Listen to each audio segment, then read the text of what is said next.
2010 সালে হাইতিতে ভয়াবহ ভূমিকম্পের আঘাতে প্রাণ যায় 2 লাখেরও বেশি মানুষের।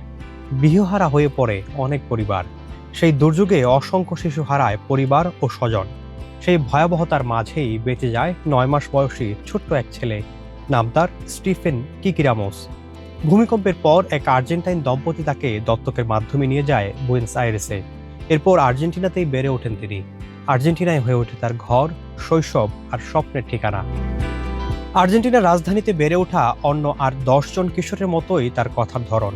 তবে শুধু আর্জেন্টাইনদের মতো কথা বলাই নয়, মাঠের পারফরমেন্স দিয়েই নিজের জায়গা তৈরি করছেন রামোস। এক প্রতিবেশীর মাধ্যমে ছোটবেলায় ভেলেজ সার্চফিল্ডের একাডেমিতে সুযোগ পান তিনি।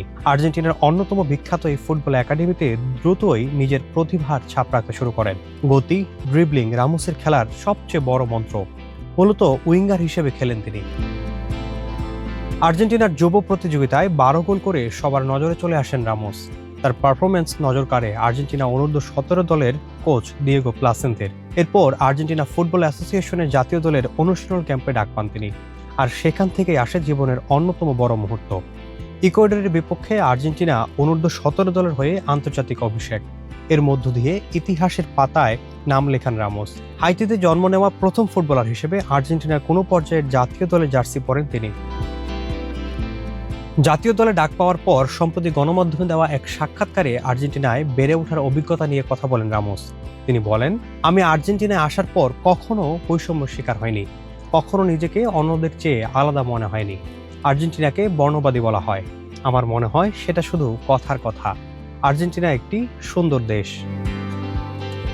জন্মভূমি হাইতিতে অবশ্য এখনো ফেরা হয়নি রামোসের।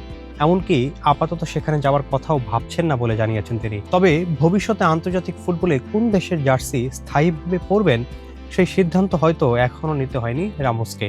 এই মুহূর্তে অবশ্য তার চোখ ভেলেজ সার্চফিল্ডে নিজের উন্নতির দিকে, সাথে বছরের শেষ দিকে কাতারে অনুষ্ঠিতব্য ফিফা অনূর্ধ্ব-17 বিশ্বকাপে আর্জেন্টিনার দলে জায়গা করে নেওয়া।